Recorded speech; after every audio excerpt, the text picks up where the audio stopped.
dans le Seigneur, nous pouvons nous poser la question de savoir pourquoi devons-nous nous montrer miséricordieux envers le pécheur? La réponse est toute simple. Parce que Dieu, notre Créateur, lui qui nous créa à son image et à sa ressemblance, se montre justement miséricordieux envers les pécheurs. C'est ce que nous dit le Seigneur Jésus dans Luc 6, 36 à 37. Soyez donc miséricordieux, comme votre Père est miséricordieux. Ne jugez point, et vous ne serez point jugés. Ne condamnez point, et vous ne serez point condamnés. Absolvez, et vous serez absous. C'est de l'évangile pur, mais très souvent oublié, moins prêché dans nos églises. Au point que nous donnons au monde l'image d'une église remplie d'hommes rancuniers, incompréhensifs, incapables de se mettre à la place du pécheur. Alors que la Bible est pleine d'exemples qui montrent que Dieu a prouvé qu'il est un Dieu miséricordieux. J'ai pris cet exemple dans la Bible pour vous montrer comment Dieu est miséricordieux. Le premier exemple, c'est Noé. Noé était un ivrogne. La Bible dit qu'il but du vin, s'enivra et se découvrit au milieu de sa tente. Non seulement il avait bu, il s'enivra et se déshabilla au milieu de sa tente. Il pouvait prendre un verre et s'arrêter là. Il pouvait s'enivrer et dormir. Mais lui s'enivra jusqu'à se déshabiller. Et l'enfant qui va avoir sa nudité sera maudit. Mais pour montrer que Dieu est miséricordieux, pour montrer que les écrivains sacrés sont miséricordieux et qui étaient inspirés, guidés par le Saint-Esprit, qu'est-ce que le Nouveau Testament retient de Noé? On chercherait bien un texte qui pourrait qualifier Noé d'ivrogne. Il n'y en a pas. Aucun texte du Nouveau Testament ne rappelle ce péché de Noé. Aucun texte. Au contraire, on y parle de cet homme quand bien. Hébreux 11, 7. Hébreux 11, 7 dit quoi sur Noé? On dit, c'est par la foi que Noé, divinement averti des choses qu'on ne voyait pas encore, et saisi d'une crainte respectueuse, construisit une arche pour sauver sa famille. C'est par elle qu'il condamna le monde et devint héritier de la justice qui s'obtient par la foi. La Bible retient que Noé, divinement averti, a construit l'arche. C'est ça la miséricorde. Oubliez ce temps, ce moment d'ébriété, d'ivresse, cette ivrognerie, si nous voulons exagérer, de Noé. Mais ne retenir que la construction de l'arche. Il a construit l'arche. Il s'était enivré un jour. Il s'était déshabillé un jour. Certains en ont conclu que c'était un ivrogne. Alors que la Bible dit qu'il ne l'a fait qu'une fois. Mais la Bible ne rappelle plus ça. On retient seulement le fait qu'il a construit l'arche. Est-ce que c'est comme ça que toi tu réfléchis comme chrétien? Nous, c'est quand un homme a fait beaucoup de bien, nous lui rappelons l'unique mal qu'il a commis. Alors que la Bible se souvient seulement du bien de Noé. Il a, divinement averti par Dieu, il a construit l'arche et il a sauvé sa famille. C'est ça qu'on retient de lui. C'est ça qu'on retient de lui, le bien qu'il a fait. 2 Pierre 2,5. Dit quoi de Noé? Nous sommes dans le Nouveau Testament. S'il n'a pas épargné l'ancien monde, mais s'il a sauvé Noé, lui, 8e, c'est prédicateur de la justice. Lorsqu'il fit venir le déluge sur un monde d'impies. Donc, Pierre retient que Noé, ce n'était pas un homme qui s'était enivré, ce n'était pas un ivrogne, mais un prédicateur de la justice. On a retenu de lui que le bien. Est-ce que toi, comme chrétien, es-tu miséricordieux jusqu'à ce point-là à ne retenir de la vie d'un homme que le bien? Parce que nous avons des gens qui ne nous ont fait que du bien. Mais pour une seule erreur, nous les avons disqualifiés. C'est parce que nous ne sommes pas miséricordieux. Ça, c'est Noé. Nous pouvons donner un deuxième exemple. Abraham, le père des croyants. Genèse 12, 10 à 20 montre qu'il a trompé, il a menti en Égypte. Genèse 20, 1 à 13 dit encore qu'il a menti à Guérar. Donc il a menti 2 fois. Le même mensonge au sujet de Sarah.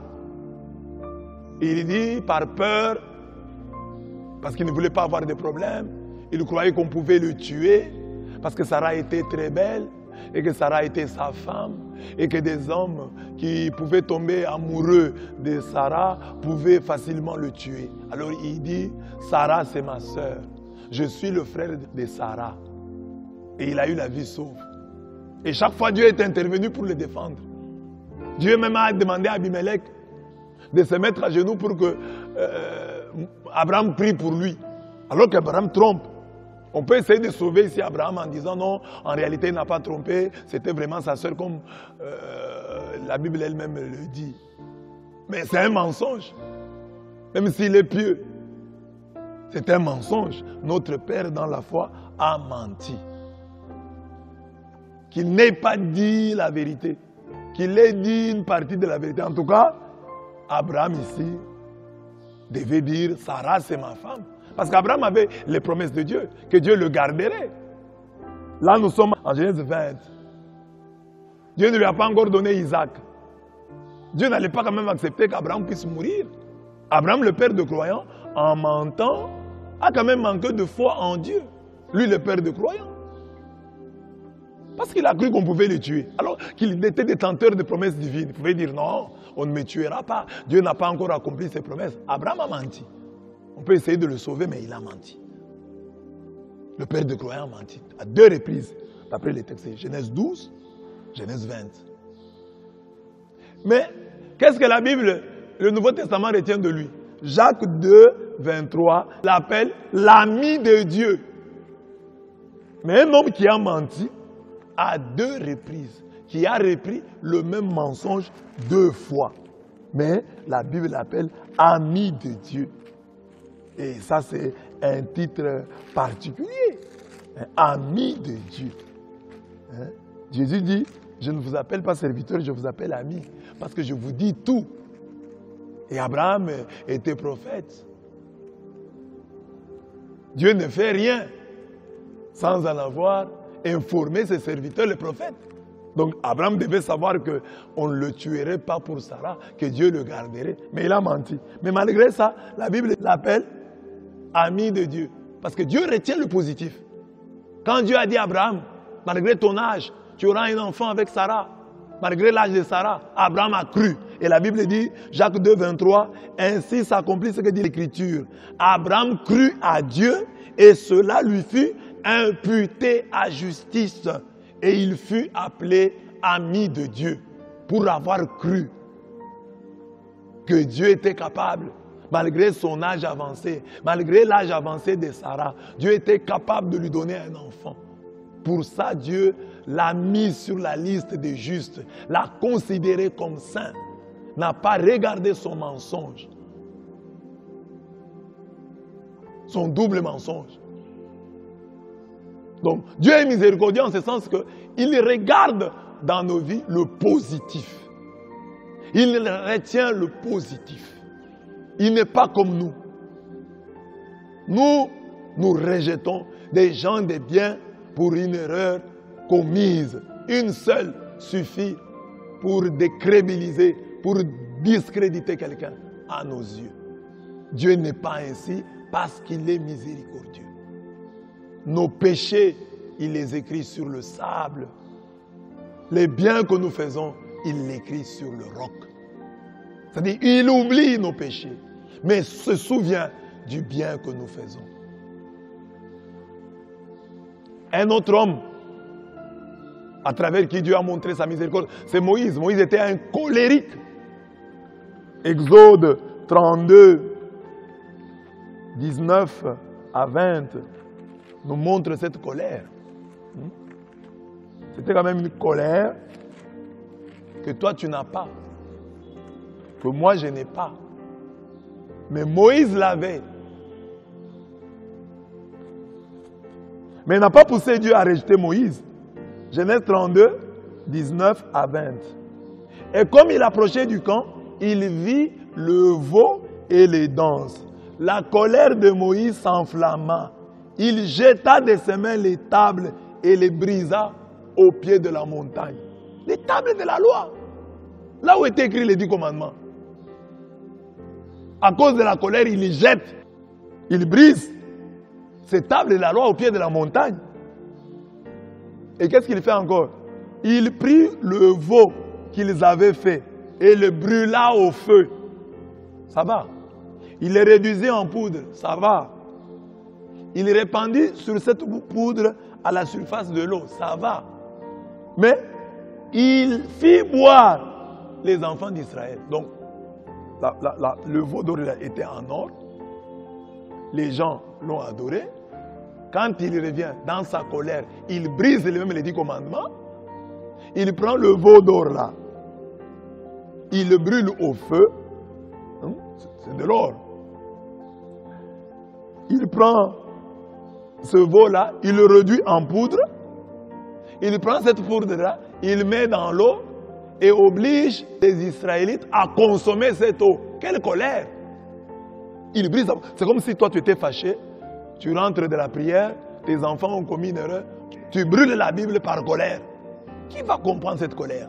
Enfin, ils ont commis la faute. Mais tu n'as pas brûlé les Saintes Écritures. Mais Moïse a fait ça. Donc, il est fâché, il déchire la Bible. Il est fâché, il brûle la Bible. Il prend le veau d'or, il le brûle. Il le brûle, il le réduit en poudre. Ce poudre-là, il le met dans l'eau et fait boire aux enfants d'Israël.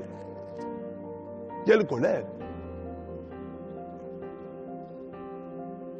Ici, sur terre, tu ne comprendrais pas un pasteur, un homme de Dieu ou un homme tout court qui serait aussi colérique, tu ne le comprendrais pas. Il a exagéré. Même s'il faut se fâcher, pas jusque-là. Faire boire aux gens l'or, mais c'est du poison. Des morceaux d'or dans le corps, dans l'estomac. Non, c'est pas bon. Mais Moïse l'a fait. Mais que dit la Bible, le Nouveau Testament sur Moïse? Qu'est-ce qu'on retient? Dieu oublie cet épisode. Dieu retient le positif qu'il y avait dans la vie de Moïse. On l'appelle serviteur fidèle. Serviteur fidèle. À qui Dieu a confié sa maison. Hébreux 3.5. Hébreux 3.5. Pour Moïse, il a été fidèle dans toute la maison de Dieu comme serviteur pour rendre témoignage de ce qui devait être annoncé. Malgré sa colère là. Et on le voit dans le Nouveau Testament. Hein. Il n'est pas entré dans la terre promise, mais il est au ciel. Parce que quand Jésus est transfiguré, il est là avec Élie. C'est-à-dire, il est dans la béatitude, il est dans la joie. Il est au ciel. Il apparaît avec Élie et il parle avec Jésus au sujet de son exode, au sujet de son départ. C'est Moïse, le colérique. Or, si ça ne dépendait que de nous, ça suffisait pour le disqualifier. Comment un homme de Dieu, à cause de la colère, peut briser les tables de la loi, peut briser les 10 commandements. Il devait les mettre à côté et se fâcher. Comment un homme de Dieu peut faire boire aux enfants de Dieu? De l'or en poudre? Non. Mais Dieu a compris. Dieu a pardonné. Dieu s'est montré miséricordieux envers Moïse. Et la Bible l'appelle serviteur fidèle, à qui Dieu a confié sa maison. Un autre exemple connu, le quatrième, c'est celui de David. David c'était un adultère. Il a commis un adultère. 2 Samuel 11, 1 à 5. Il a pris la femme d'autrui. Il a tué le mari d'autrui. Mais Acte 13, 22 dit que David, c'est l'homme selon le cœur de Dieu. Donc on a oublié cet épisode-là. Alors qu'il a pris la femme d'autrui. C'est très grave. Bathsheba est la femme d'autrui. Et cette femme d'autrui va entrer dans la généalogie de Jésus. C'est du côté de cette femme-là que Salomon viendra et que Jésus viendra. Dans la généalogie de Jésus, David avait plusieurs femmes. Mais Jésus vient de Bathsheba. Bathsheba est la femme d'autrui, prise par David. Dieu est miséricordieux. Il retient le bien, il oublie le mal. Et toi, tu es comme ça. Toi, un adultère, tu peux encore l'écouter. Tu ne peux pas l'écouter. Mais nous lisons les psaumes de David. Nous chantons David. C'est parce que Dieu s'est montré miséricordieux envers lui. Dieu a dit, malgré ce qu'il a fait, c'est l'homme selon mon cœur. Soyons miséricordieux comme notre Père est miséricordieux. Retenons de la vie des hommes le bien qu'ils font. Il y a dans chaque homme plus de bien à contempler, à admirer, que de choses à mépriser. 5e exemple, c'est Isaïe, les nudistes. Dans Isaïe 20, 1 à 4, on nous montre que ce prophète a passé 3 ans de sa vie nu et déchaussé, sur recommandation de Dieu. Dieu le lui avait dit en secret. Et Isaïe a obéi à cet ordre. Il a passé 3 ans de sa vie, alors qu'il était père de famille, marié et père de famille. 3 ans de sa vie, il s'est promené nu.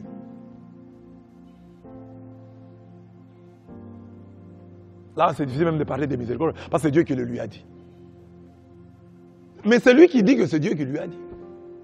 Si toi tu avais vécu au temps d'Isaïe, tu comprendrais. Tu le condamnerais justement. C'est un mauvais, c'est un païen. Il ne connaît rien. C'est un nudiste. Il ne peut rien me dire. Je ne peux pas l'écouter. Je ne peux pas lire son livre. Un livre écrit par un nudiste. C'est un fou. Mais quand Jésus vient, Luc 4, 16 à 21, il lit les livres d'Isaïe. Et il dit ce qu'Isaïe a écrit, c'est accompli. Donc Isaïe a de la valeur, même s'il s'est promené nu. C'est lui-même qui dit que Dieu m'a dit de me promener nu et déchaussé pendant 3 ans. Vous voyez que nos jugements sont vraiment péremptoires. Nous sommes trop pressés quand nous jugeons les autres. Nous n'avons pas toutes les cartes en main pour pouvoir juger les autres. Isaïe est là. Et si Dieu suscitait aujourd'hui un autre Isaïe, tu ne l'écouterais pas. Mais aujourd'hui, tu es fier. Oh, Isaïe a dit. Oh, le prophète Isaïe a dit. Sais-tu que ce prophète-là a fait 3 ans, se promenant, s'asseyant, prêchant, nu, priant, nu. Le 6e exemple, c'est Josué. Pas Josué le prophète, pas Josué les successeurs de Moïse, mais Josué le grand prêtre. On parle de lui en Zacharie 3:3. On dit qu'il portait des vêtements sales et que le diable était là pour l'accuser. Il porte des vêtements sales. Il est très sale. Il ne mérite pas d'être prêtre. Ça, c'est quel type de grand prêtre? Avec des vêtements sales comme ça. Et c'est le ciel qui plaide pour lui. Un ange qui plaide pour lui, qui dit non, s'il est sale, c'est parce que c'est un tison arraché du feu. Vous voulez qu'il soit propre? Il a été dans le feu. Il vient du feu. C'est un morceau de bois qui a été tiré du feu. C'est normal qu'il soit brûlé, qu'il soit sale. Quelle belle interpellation pour nous, qui jugeons les autres sans connaître leur combat. Tu me vois bien bas, mais est-ce que tu connais mes combats? Tu connais mes chutes, mais est-ce que tu maîtrises mes luttes? Voilà, il vient du feu. Il a des tentations plus grandes que les vôtres. Il est plus exposé à pécher que vous. C'est un tison tiré du feu. Josué. Tison tiré du feu. Les vêtements sont sales. Oui, il vient du feu. Nous pouvons tous être des bons joueurs hein, quand nous ne sommes pas sur le terrain. Vous pensez que marquer un penalty c'est facile. Marquer un coup franc c'est facile. Dribbler, avoir des tirs cadrés, c'est facile. Mais qu'on nous mette sur le terrain, nous verrons. Parfois nous parlons parce que nous ne nous mettons pas à la place du pécheur qui lutte. Soyons donc miséricordieux comme notre Père est miséricordieux. Il dit non, non, Josué, si ses habits sont sales, c'est parce que c'est un tison, un morceau de bois tiré du feu. Le dernier exemple, c'est Pierre le renégat. Pierre a renié Jésus. Jésus le lui a annoncé, Matthieu 26, 69 à 75. Tu vas me renier. Il dit non, pas question, moi je ne peux pas te renier. Tous peuvent fuir sauf moi. Mais au final, il renie Jésus. Jésus lui avait même dit avant, en Luc 22, 31, 32, tu tomberas. Mais quand tu seras revenu, quand tu te relèveras, affermis tes frères. Rends-les forts. Mais tu tomberas quand même. Mais malgré cette chute-là, j'ai prié pour toi. Tous, le diable va vous cribler comme le froment. Mais j'ai prié pour toi, Pierre, afin que ta foi ne défaille point. Mais quand tu seras revenu, quand tu te seras relevé, affermis tes frères.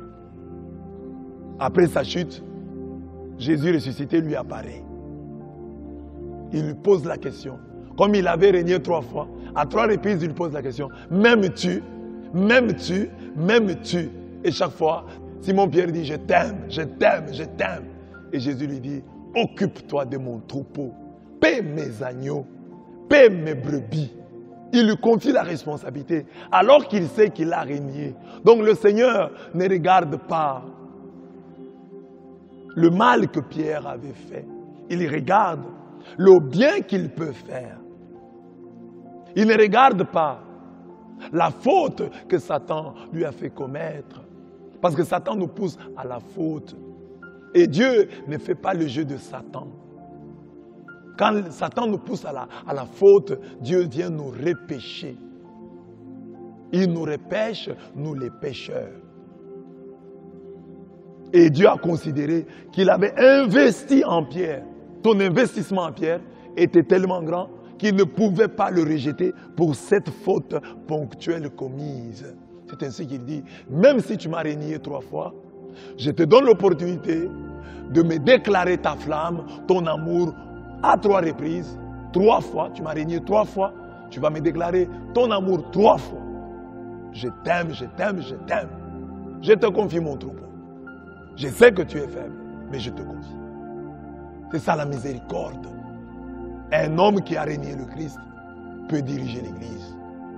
Un homme qui a régné le Christ a encore quelque chose de bien en lui. C'est ça être miséricordieux.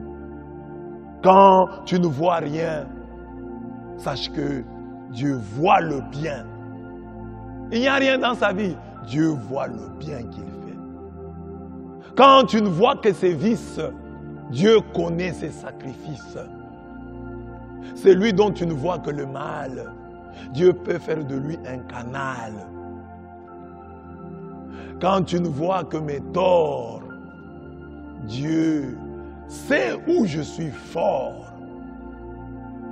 Quand tu t'arrêtes à mes erreurs, Dieu lui voit et il entend mes pleurs. C'est ça qui nous manque souvent. Nous voyons des gens commettre des erreurs. Savons-nous les heures qu'ils passent en pleurant devant Dieu? Nous ne savons pas. Tu exiges mon innocence. Mon Dieu se contente de ma repentance. Voilà mes bien-aimés, l'appel qui nous est lancé à être miséricordieux, à être compréhensif, parce que notre Dieu l'est. C'est ça qui fait les chrétiens. C'est ça le bois dont on fait les vrais chrétiens. Le bois de la miséricorde. Si cet enseignement peut te toucher et te transformer, si tu peux l'accepter et essayer de le vivre, tu es vraiment un chrétien. Tu es vraiment né de nouveau. Tu as vraiment donné ta vie à Jésus. Tu as vraiment cru en Jésus-Christ comme ton Seigneur et ton Sauveur personnel. Que Dieu bénisse sa parole dans nos cœurs. Amen.